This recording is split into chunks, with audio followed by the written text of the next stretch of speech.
Now, we have already looked at mental health, the description, good mental health, bad mental health. Now, but it's important also to understand that mental health is complex.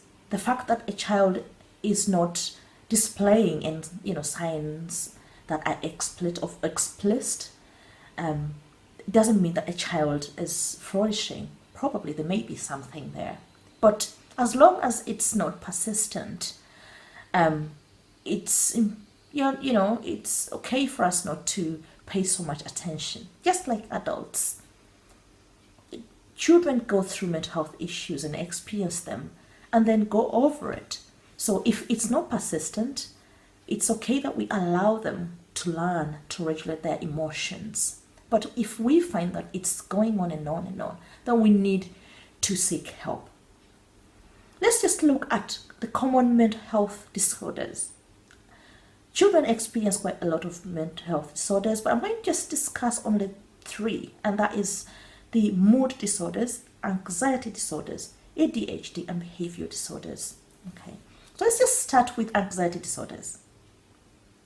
Anxiety disorders would include generalized anxiety, where a child worries about the fact that they're worrying, and OCD, where we have children who have OCD, where children have obsessions or get intrusive thoughts. Also, there is PTSD, post-traumatic stress disorder. Children do experience PTSD because they have been exposed to some form of trauma, or they've witnessed some form of trauma, especially with children who have family issues or in gang life environment.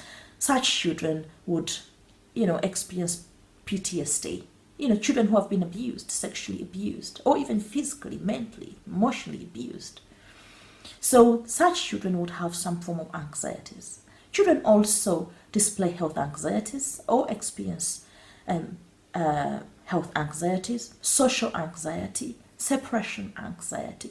Children get panic attacks, so they end up with panic disorder and others. The main element here is that children would be fearful and would be worrying a lot. Also, they would have behaviors that would be repetitive, or they'll be unusually fearful about things or of things. So that would be an indication that there is some anxiety that is involved. Let's go on to mood disorders. Mood, as it is low mood, sadness. And in this category, the most common presentations are depression, bipolar. A child who is depressed, is generally sad, loses motivation, has no interest in anything, doesn't want to challenge themselves. Their concentration, their learning is affected. And for some children, they just don't want to be there. The self-harming, that is also another sign that a child is going through depression. Bipolar, they are going in and out. They're very, very good one day. The next day, they're very bad. They're feeling so low. They're self-harming. And then another day, they're really high. You notice that there is, that's going in and out, in and out. That is an indication that there is a mood disorder. Now, behavior disorders. Children with behavior disorders display impulsive behavior. Their attention is so impacted on. So they're not very attentive. They're hyperactive. And these children need to be handled in a way that this form of behavior is, under control. In most cases, this is picked on at very, very early age.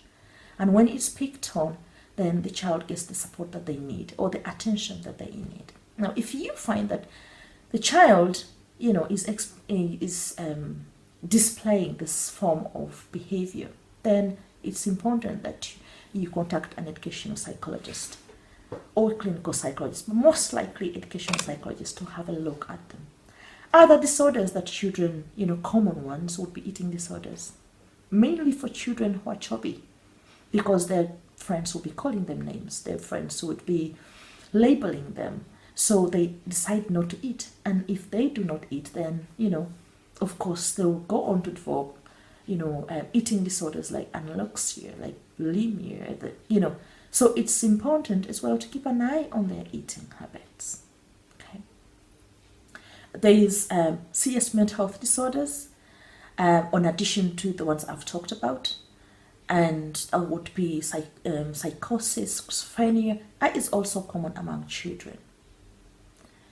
So it's important that we get to know these common disorders so that at least when we make a referral or signpost them, we have an idea. We can help the mental health professional who is going to be doing the assessment. So we'll go on to the next topic.